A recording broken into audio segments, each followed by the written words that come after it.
Boogie, drop that beat.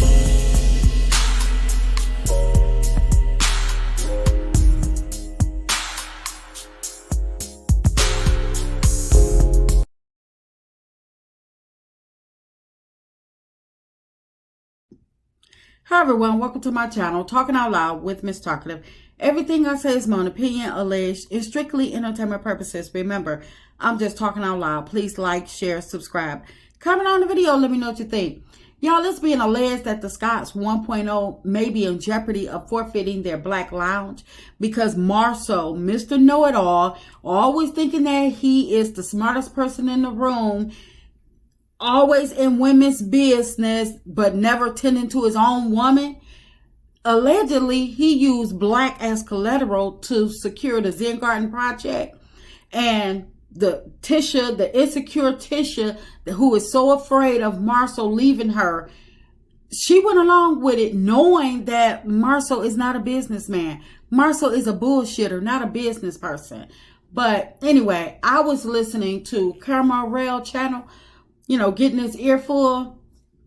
And this is exactly, and when I first heard it, I was like, this is exactly why MARSAU should have shut his mouth. He needs to shut his mouth from now on, because Zen Garden was not coming after scopes for the things that went wrong on that project, which means to me that the Scotts had got away scot-free from all the damages. Yes, pun intended.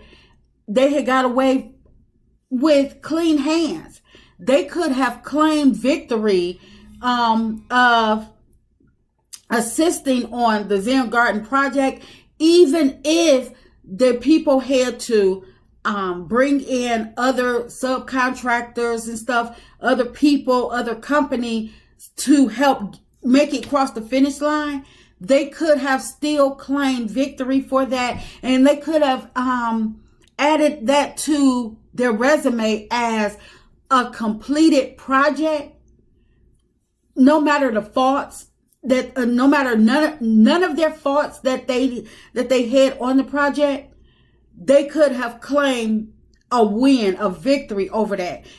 But because MARSAU was being greedy and money hungry, knowing that his actions were not right, like I say, they could have, the Zen Gardens project could have been a positive starting point for them moving forward.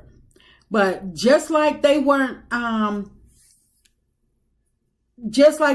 right when he took the man to court. Remember when MARSAU took that man to court talking about that was his house, that even after he had abandoned it after 10 years, not paid taxes on it, and the man had bought it from somebody else, not even from MARSAU.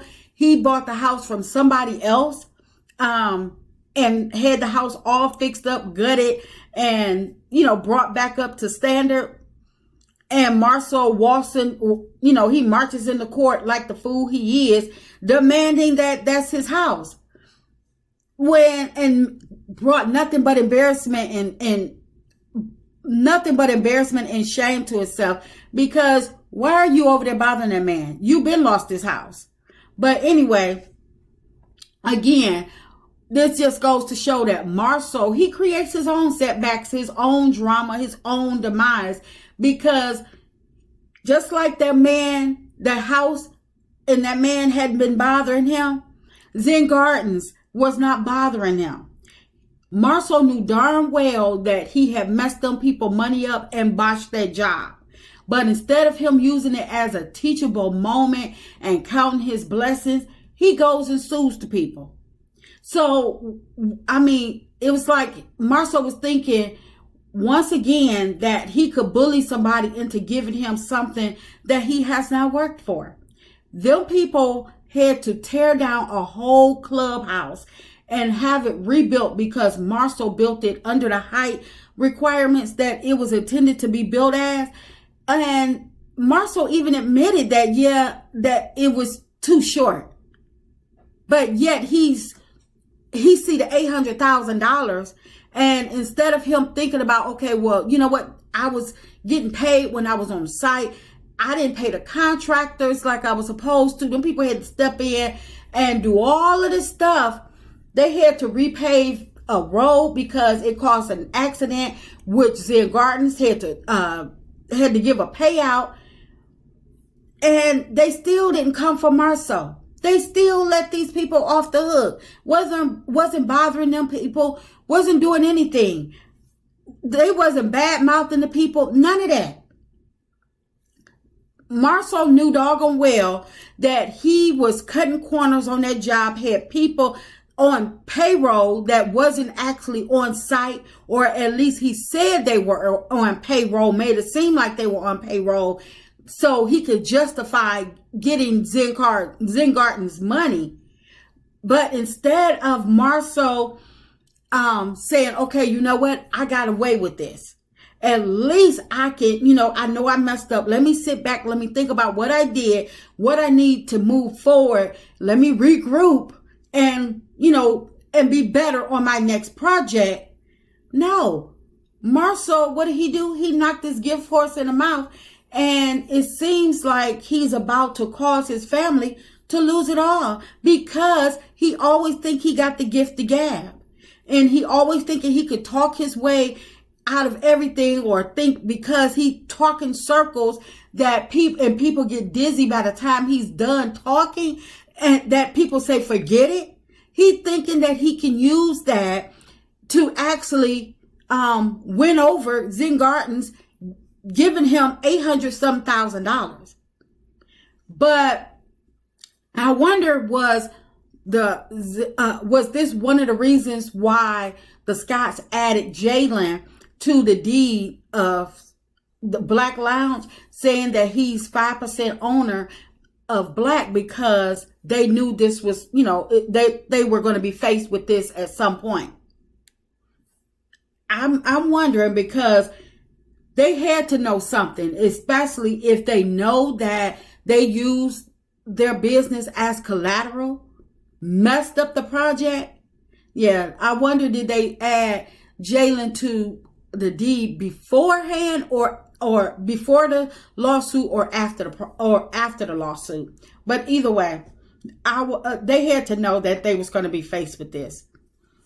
But on the reunion, the Scotts set up there like they were, ready to go toe to toe with all the couples up there. They had the boxing gear on and stuff like that. Team Scott, thinking that they the champs of the reunion and stuff. Coming, Tisha dogging out Stormy, throwing her businesses under the bus, talking about how she don't pay her invoices and stuff. Even though it's true, because, Stormy wouldn't have all them F ratings or the Better Business Bureau, and she wouldn't be in court as much as the Scotts are in court with all these liens and lawsuits and stuff like that, allegedly.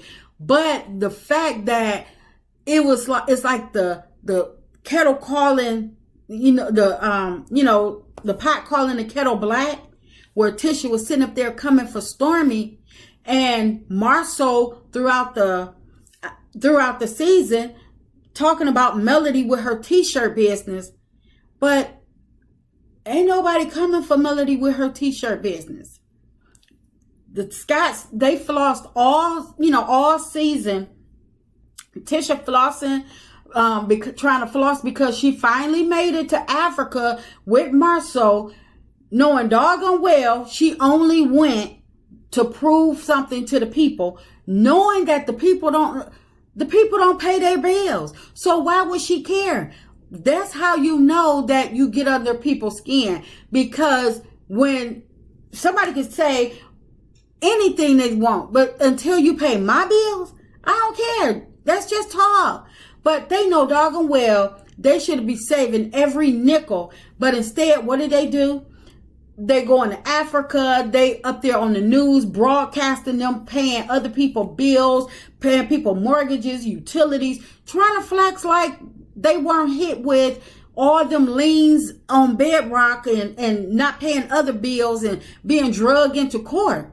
It's like they don't think Zen Gardens see all of this stuff. Tisha up there bragging on her $10,000 a month allowance, outside of their household expenses, trying to put on for a reality show, and we all know that's not their true reality. So just like the people was able to see them stunting all season and over these years, calling themselves millionaires, and they doing this, they renovating their house, and still got Zen Gardens on the books, trying to move forward with trying to get that built. They don't think that Zen Gardens is watching this. No, Zen Gardens sat quietly in the bushes looking, taking their notes like, okay, all right, it's on. But I mean, it's like they get what they get. I mean, they did it to themselves. But whether or not Tisha will admit it, she's partly, and I'm not even going to say partly. I'm going to say she's mostly to blame, because Tisha is 85% owner, and she had every right. She could have overstepped MARSAU 15% at any time. And because she is 85% owner, she had a duty to her company, no matter who she has running it. I don't care if she want to appoint MARSAU as the president, stuff like that. She still is mostly responsible. No matter what happens, Tisha is at fault because she allowed it, because she is 85% owner. That's just my opinion. I'm just talking out loud. Please like, share, subscribe, comment on the video. Let me know what you think.